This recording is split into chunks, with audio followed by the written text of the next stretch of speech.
Hello everyone, and welcome to the 97th episode of Analyzing Evil, featuring Jeremiah Sand from Mandy. Mandy is one of my personal favorite films, and by extension, Jeremiah is one of my favorite villains. Within this film, we find a mad cult leader with dark powers at his disposal who seeks to ensnare the woman of his deepest desires into his shadowy web, and the way in which we see the characters in this film acting and interacting is perhaps the greatest view we've ever been given into the darker side of cult life in the history of cinema. While Jeremiah's part in this film is quite large, considering his actions drive the plot, but his overall presence in this film is actually rather minimal. But fortunately for us, there was quite a lot of media created outside of this film to bolster the character of Jeremiah Sand. And in this video, we're going to explore every bit of information that we've been given about Jeremiah through his music, his own self-professed backstory, a brief overview of his later life that we can find on his record label's website, and of course, the film, so we can discern just how a man like Jeremiah develops and what drives him to do the horrid things that he does. So with that in mind, the bulk of this video will be dedicated to exploring this outside media, after which we'll apply all that we've learned to his appearance in the film before we sum up his character at the end. But before we begin, let's first talk about our sponsor for this video, Hunt-A-Killer, a cross between an escape room and a board game. Hunt-A-Killer is an interactive murder mystery that's sent to you each month as a subscription box, one that contains a mountain of clues that you'll need to decipher to solve a mystery that's spread over 6 episodes. I've recently taken a dive into the Mallory Rock case, a Wicker Man-style mystery laden with details that's kept me puzzled and intrigued for quite some time now, and I can't wait to uncover more of this mystery as time goes on. With the weather cooling down, we all need things to keep us entertained while we're cooped up inside, and if you're a fan of board games, escape rooms, and true crime, in my opinion, this is one of the best ways to keep you, your family, and your friends entertained for months, if not years to come. You're never alone when solving these mysteries either, as there's well over 100,000 subscribers at this point, and a thriving, spoiler-free community that can help you out whenever the evidence isn't quite adding up. It's a lot of fun, and you can start your journey to becoming a crime-solving detective right now by clicking the link in the description, and make sure you enter the code VILI at checkout to get $10 off of your purchase. Thank you, Hunt-A-Killer, for sponsoring this video. Now without further ado, let's begin.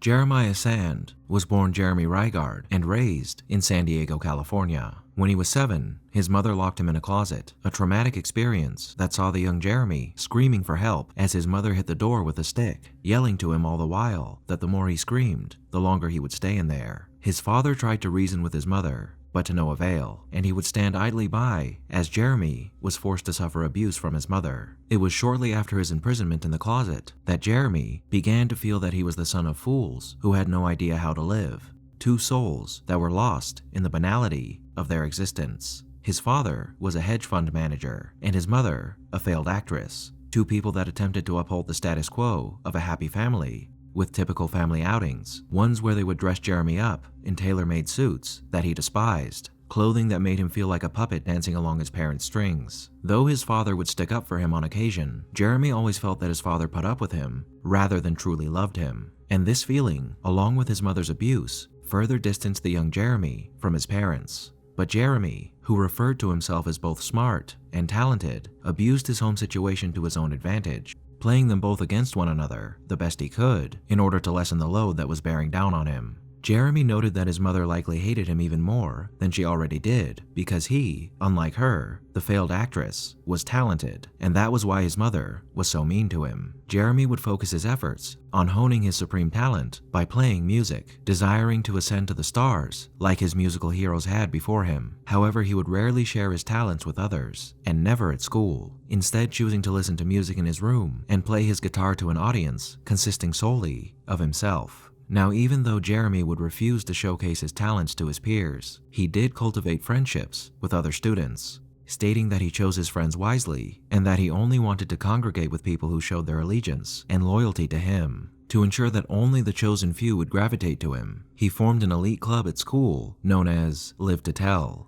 They kept away from fights and chose to be subversive instead, making the lives of other students a living hell if they were brave enough to cross them. To initiate new members into the club, a macabre ceremony was held wherein the initiate was made to bite the head off a live grasshopper and then draw blood from themselves so the other members could drink the new members' blood, blood of my blood, that created an unspoken bond of fealty and loyalty to the group, but even more so to Jeremy. Their motto, which was also the name of their club, Live to Tell, meant survival was number one, and if you could circumvent the obstacles placed in your path and live to tell the tale, you would be immortalized. It was around the time that Jeremy entered high school and formed this club that his mother started drinking and having affairs, and his father stayed away on business trips for days on end, a situation that saw both parents giving little support to their son's musical ambitions. Not long after his mother started behaving this way, he was forced to watch her get abused by one of her lovers, and when the man said she was crazy, he agreed with her. However, Jeremy did move to help his mother in this moment, but she refused to accept it and instead yelled at him to go to his room and play his guitar. So he did, and there he wrote a song called Hate the Ones You're Supposed to Love, because that will set you free. Soon after this event, at age 14, Jeremy would have sex for the first time with a girl in his club named Denise Sable. He told her that she had been chosen to be a concubine and that they would create something extraordinary, and he promptly orgasmed inside her. Denise said she felt blessed, and Jeremy realized then that his power was growing, and he felt that his music was the way that he was going to reach people. But his father ordered him to go to college to study business, even though he ranted and raved at his father getting in the way of his plan. He then talked with Denise about escaping, a conversation where he expressed his desire to see his parents dead so he could take all their money and run away. And to this, Denise asked why he didn't just kill them anyway, a suggestion that Jeremy took to heart as he had raging sex with her after she gave life to his dark desire. Jeremy would then come in contact with an apothecary who sold him poisons at the costly sum of $10,000, money that he'd earned by selling various odds and ends from his home. With the power of death at his disposal, Jeremy poisoned his mother's wine so she would have an aneurysm, and he put a small dose on the putter his father used to relieve stress, which of course gave him a heart attack, a series of events that would see the police assuming that his mother died spontaneously and his father soon after of a broken heart. The night he poisoned them, he went to Denise's house, having no desire to say goodbye to his parents, and the following day, the police questioned him at school, and Jeremy gave them a show of sorrow that was so convincing it almost made him laugh. In the wake of his parents' demise, Jeremy inherited $1.5 million, and although this sizable reward was bought with blood, Jeremy's life was beginning to form into what he'd always wanted it to be. However, he soon learned that Denise, who may or may not have actually suggested that he kill his parents, because Jeremy referred to their conversation regarding the matter as a silent pact, was not as enthusiastic about being an accessory to murder as Jeremy might have hoped, and she pulled away from Jeremy after this, a display of disloyalty that made Jeremy want to kill her. But he stayed his hand in that moment because he didn't want to make it a habit. Jeremy referred to his parents' murders as justifiable. However, he didn't feel great about it, rationalizing that sometimes you have to do things that you don't want to do. When he turned 18 and received his inheritance, Jeremy made the move from San Diego to San Francisco to pursue his career in music. It was there that he saw a man named Clarence playing a sort of new age jazz funk soul music, which blew his mind. Desiring to have Clarence become his teacher, he would shower him with gifts of women, money, drugs, and alcohol, but Clarence still wouldn't take him on as his student. When Jeremy had finally had enough of pampering Clarence, he resorted to begging him to take him on as a student, to which Clarence replied that he didn't want anything to do with him, ordering two of his cronies to beat up Jeremy to drive that sentiment home. This moment is one that Jeremy regarded as the greatest experience of his life, stating that it humbled him, a humbling that facilitated both the death of Jeremy Reigard and the birth of Jeremiah Sand. From here, Jeremiah moved to LA and used his inheritance to make his own record, and it was here that he started doing drugs when he was making his first song. His bass guitarist, Jake the Rake Johnson, who was responsible for getting drugs, once brought a man named the Minister to the studio, who, as Jeremy says, was some kind of drug alchemist. With the drugs provided to him by the Minister, Jeremiah got an amazing high, and he wrote his greatest song on that trip, The Amulet of the Weeping Maze. After the creation of his first song, it took him 7 months to make his album, and when the record was released to poor reception, Jeremiah chalked it up to the world not being ready for his brilliance. Even so, when the record failed, he entered a dark period, hitting rock bottom with not a cent to his name, and his path to glory muddled beyond recognition. During this time period, he had a dream where the Minister sat smiling at him and telling him all would be well, and that this was just a part of the journey. So, he went to him afterward and told him of the dream, stating that the Minister looked very serious and gave him a special new drug, a yellow ochre powder that needed to be heated and inhaled, a drug that the minister claimed would satisfy Jeremiah after one hit, but that he should take 3 if he could remain conscious. The minister told him that the drug was medicine that would teach him what he needed to learn, so Jeremiah went back to his apartment and took 3 hits as instructed. In his euphoric state, he claims to have seen who he truly was and why he was on earth, stating that he was empowered beyond belief by God, and that God came to him and showed him who he was and what he must do. God supposedly told Jeremiah that the world was his and that he must teach others by leading by example. And with this newfound purpose, Jeremiah felt that a new dimension opened up and that he was freed again, this time on the existential level, and nothing could stop him. His first teaching was at a church meeting that he decided to crash, one where he started to speak in a stream of consciousness spontaneously, a bizarre show that the preacher quickly shut down by having him forcibly removed from the church. But all was not lost, for there at the church was none other than the future mother Marlene, who became his first follower. Marlene said she had waited her whole life for someone like him to appear, and that night they had sex, relations that Jeremiah claims were the most tender he had ever known. He felt that his energy field had expanded that night, and he wept into her bosom. Marlene vowed to honor and serve him for eternity, and then introduced him to Ned Swan, who would become his second follower. It only took a look and a smile to have him come over to his side, and with new power at his disposal, Jeremiah planned and plotted with his new congregation on how best to spread the word.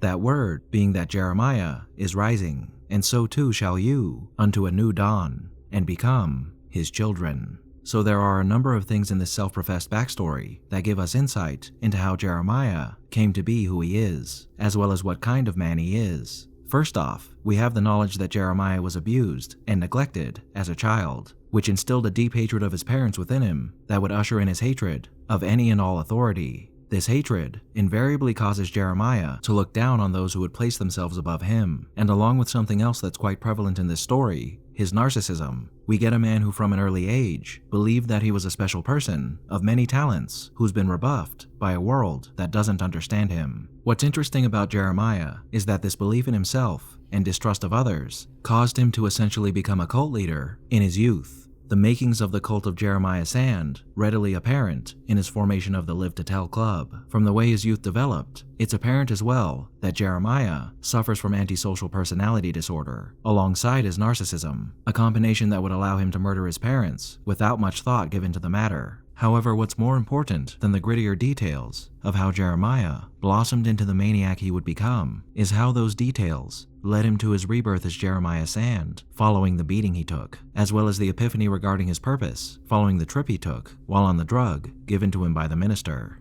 Now, many people, after suffering through much of what Jeremiah had been through, might have chosen to reevaluate their life and perhaps take a different path. But Jeremiah is the kind of man who, when he's kicked to the ground, gets back up and declares the men who beat him to be worthless nobodies who couldn't understand the supreme talent they were faced with. And rather than being the moment where Jeremiah felt a despondency, this event became the fire that he needed to fuel his ascent to a greater place in the cosmos that the false idols of the world could scarcely imagine. This led him back to the minister, who, from the description we're given of the drug that he gave Jeremiah, we can assume that what he gave him was DMT, a drug that's been known to send people on insane trips that can make people feel as if they've communed with gods. And DMT has been known to alter people's lives in many small and large ways after they've done enough of it to experience what is known as passing through, which would explain why Jeremiah felt renewed with purpose after this trip. And so, like his real-world inspiration, Charles Manson, Jeremiah took to the streets to preach the word of a new age, whose king would be Jeremiah Sand, recipient of the word of God and genius beyond measure. Now, the fact that he chose the name Jeremiah upon his rebirth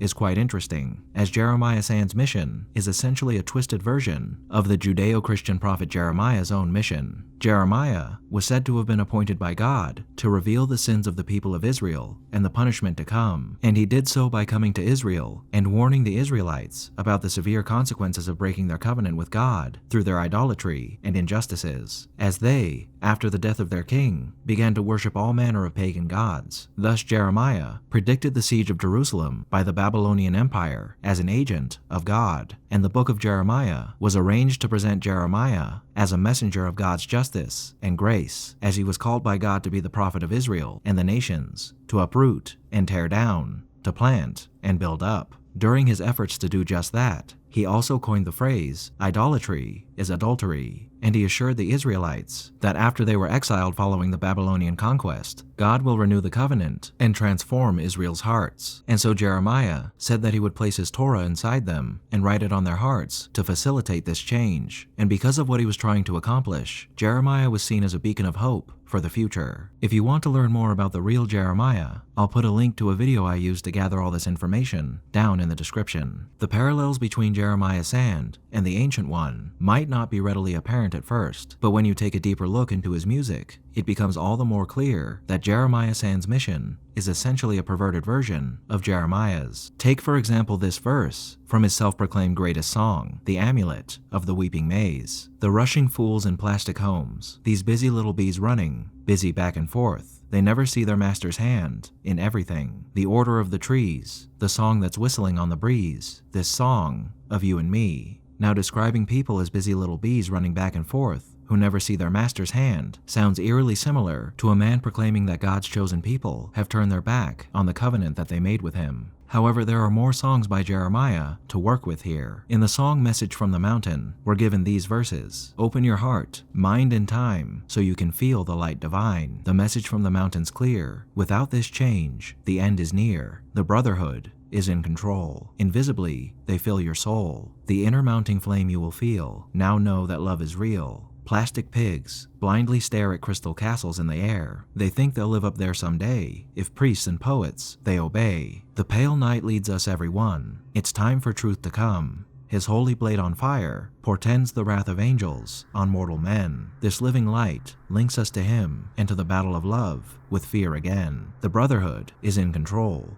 Invisibly, we fill your soul. Prepare your heart and mind for the war. Now in this song, Jeremiah is speaking about the control exerted by an invisible brotherhood who's controlling the hearts and minds of people, causing them to stray away from the truth. And he also touches on how the people have become corrupt, worshiping false idols in the hopes that they, the plastic pigs, might be able to reach the crystal castles in the air. Jeremiah predicts that the pale night perhaps being himself, will ride with the wrath of angels on his fiery blade and bring about a war that will battle fear in the name of love, and only those who give themselves to the light will survive the conflict to come. The second to last verse of the song, changing the they into invisibly we fill your soul, signifying that the new brotherhood, headed by Jeremiah, will replace the blasphemous old. Now these two songs, Amulet of the Weeping Maize and The Message from the Mountain, are mostly concerned with extrapolating the overall goal of Jeremiah and his movement, that being the revelation of the truth bequeathed to him by God that can only be reached by opening yourself up to him. But the next 6 songs we're going to cover, Lift It Down, Golden Desert, Love Is, Now You Are Mine, There Once Was a Man, and Golden Fervor, are all generally concerned with 3 things: convincing people to join Jeremiah's focus on possessing women in particular, and celebrating Jeremiah's power. Some of these themes are present in the previous 2 songs, but these 6 are dedicated to at least one of these concepts. Take Lift It Down, for an example. In the darkness, in the place with no time, in the space that's no place, in the void that surrounds you, you scream like a child. No one can hear you, no one can see you. You cease to exist, yet are found. It's here in this prison that if you can listen, you will find that your true nature is mine. Fools stumble blindly, but the true blind can see. This darkness is where you are free. Dare to let go, to release your soul into my tender care. I'll love and caress you, and force you to reckon with all that's impure in your soul. That's only half of the song, but the rest continues in much the same vein. Jeremiah here is attempting to reach a person who might be lost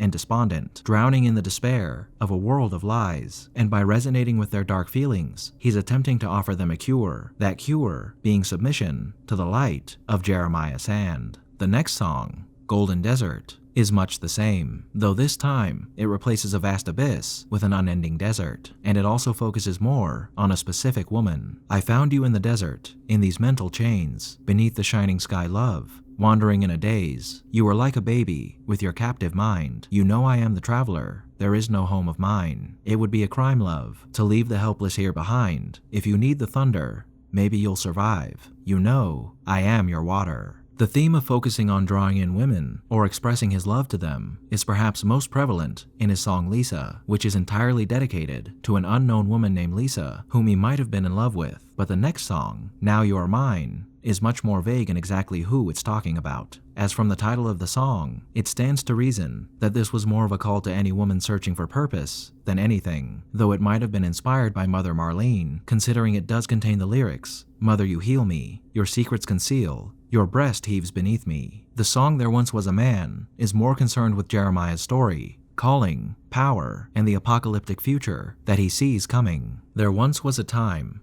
when nothing was mine, and hope was something unshared. I bled on the street, at the feet of the man, saw that dirty soul walking there. My heart was dark, till he showed me the light, and he set my soul on fire. He gave me the keys to the tower, power pigs can't understand. They defile his land with their debts, scams, and schemes. Soon they'll be cleansed by the fire sins. The next song, Golden Fervor, is much the same, albeit more upbeat and cheerful. In the land of the blind, what a man is king, and in the land of the blind, a real man is God. Take my hand and spin with me, I'll take you to the giving tree. Little girl, you will see, secrets made for God's own mind, feeling in a giving mood, so come with me, and don't be rude. I'll reward you with the secrets of the soul, preaching from the golden fold. I am God, and you are man. Now the last song of Jeremiah's, Taste the Whips, is interesting, because although he's warning the populace of their impending doom, in many of the songs that I just went over, this one is more concerned with the need for violence to instill the truth within people. Children, they must learn, or forever they'll burn. They all yearn, and each take their turn. Tell little lies, God will despise. He sends his angels from the skies to taketh thine eyes. Hear the crack, true sight you lack. With a sting, your life comes back. So with all this information, we have a much clearer idea of just what exactly Jeremiah is trying to accomplish with his message, which is that he's been instilled with holy purpose by God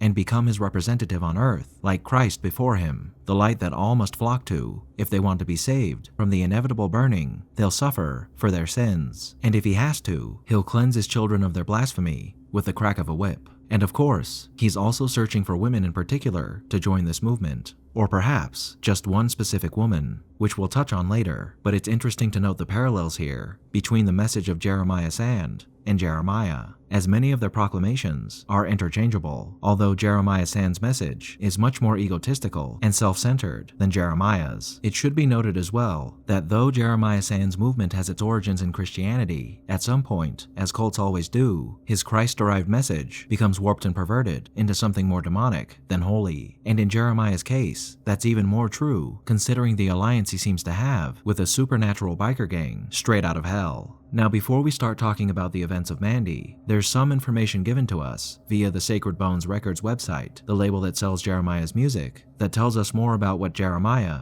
and the Children of the New Dawn were doing to spread their message prior to the events of Mandy. That gives us a bit of insight into how Jeremiah and the children came to be associated with the demonic. In 1974, Jeremiah Sand and his nascent cult, the Children of the New Dawn, decamp LA for the Shasta Mountain region and Redding, California. They set up shop, begin printing leaflets, hold gatherings, and start growing their ranks through recruitment. Jeremiah and the children are not necessarily an odd addition to Redding in 1974. Since the 1930s, psychonauts and spiritual seekers have been drawn to this area in Northern California under the shadow of the dormant volcanic cone of Shasta.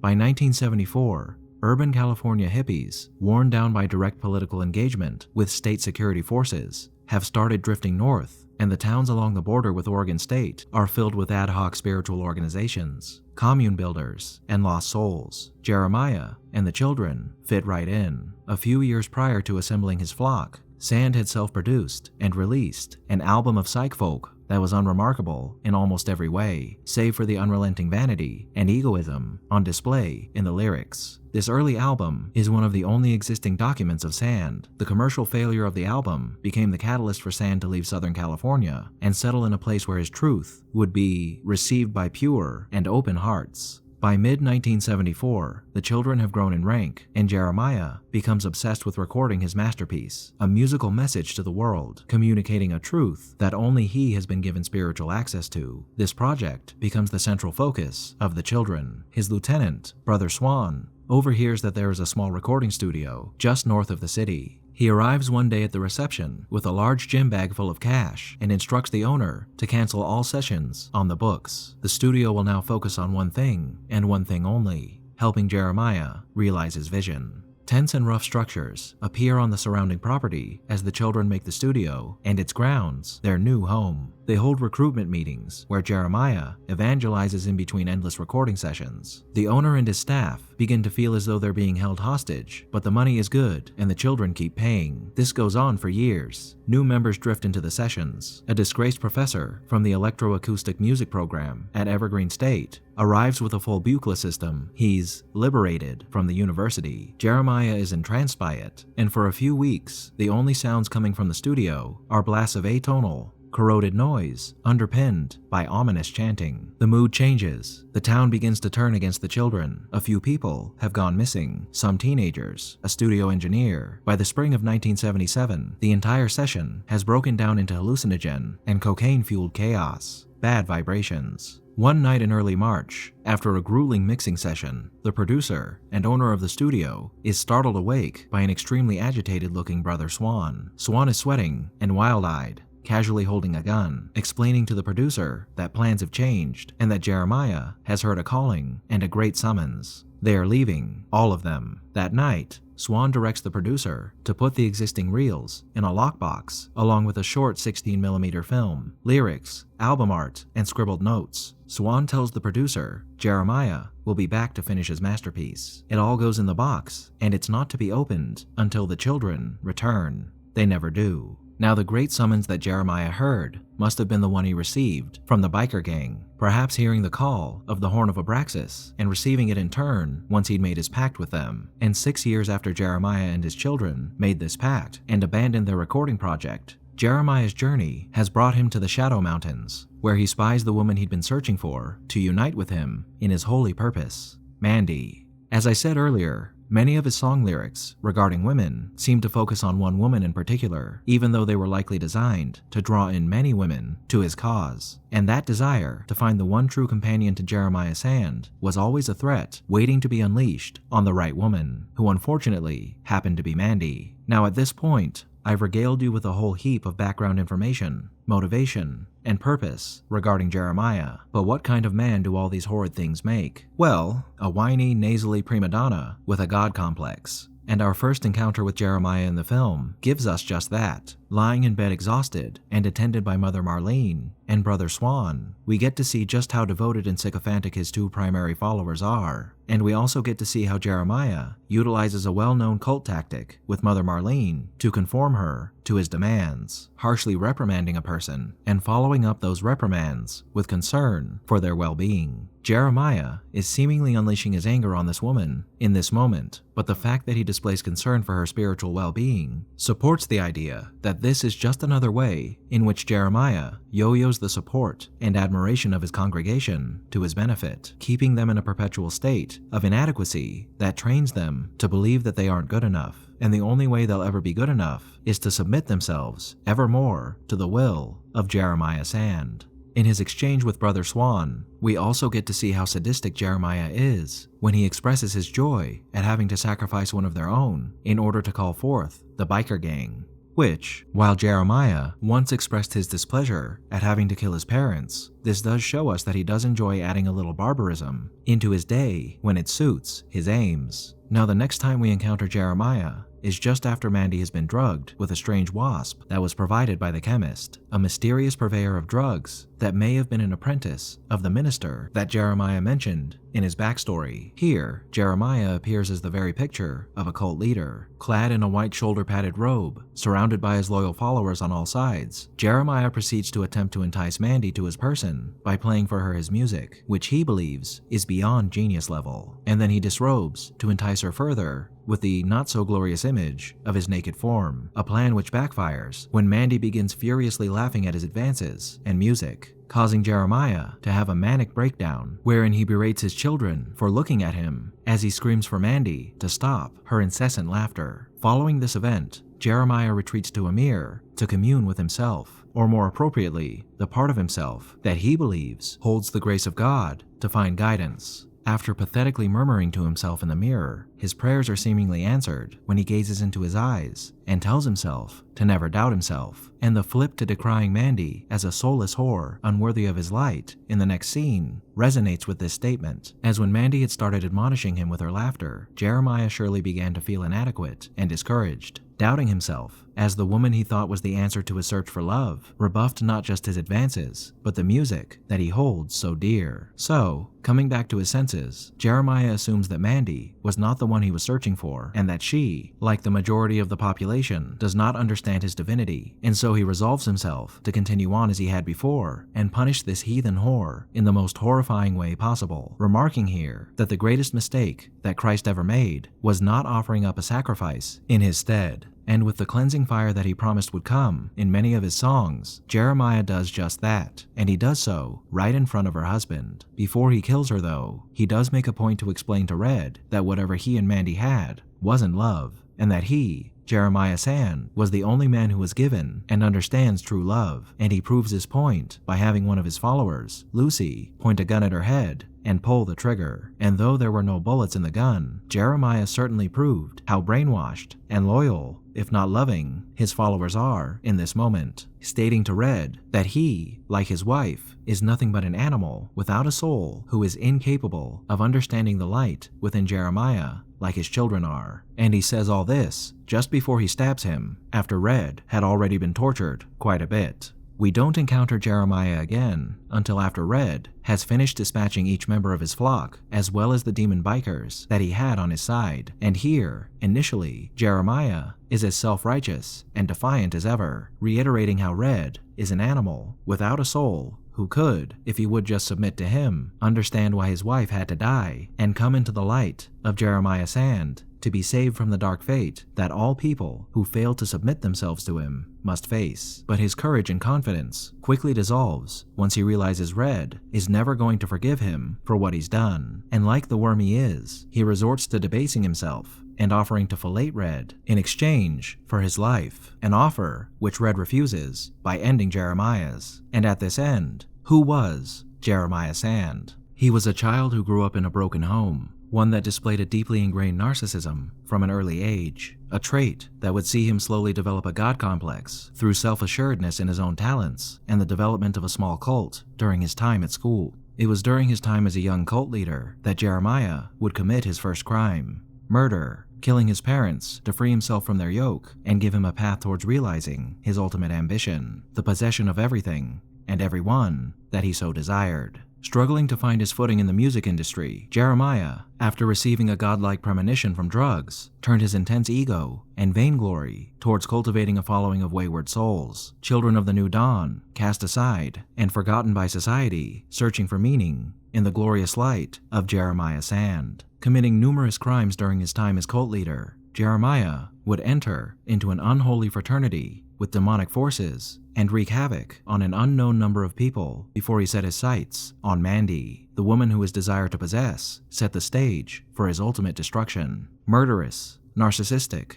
and utterly mad, Jeremiah Sand is the quintessential cult leader, the totally self-centered monster whose only aim is to please themselves by using others and expending countless more. A man whose self-absorption and belief in his own divinity filled him with an unceasing and suffocating pride that perverted the so-called light of Jeremiah Sand into a representation of utter darkness. A man whose path towards power and recognition was filled with a complete dedication to his own evil.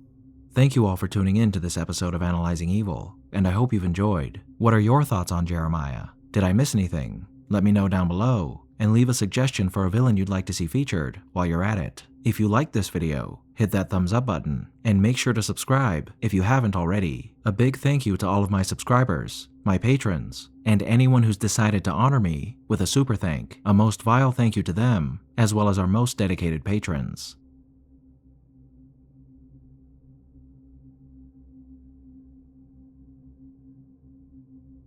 Join the channel's Discord server and Reddit to interact with myself and the community, and follow me on the social media platforms listed below to keep up with the channel. As always, thanks for watching, and I'll be seeing you soon.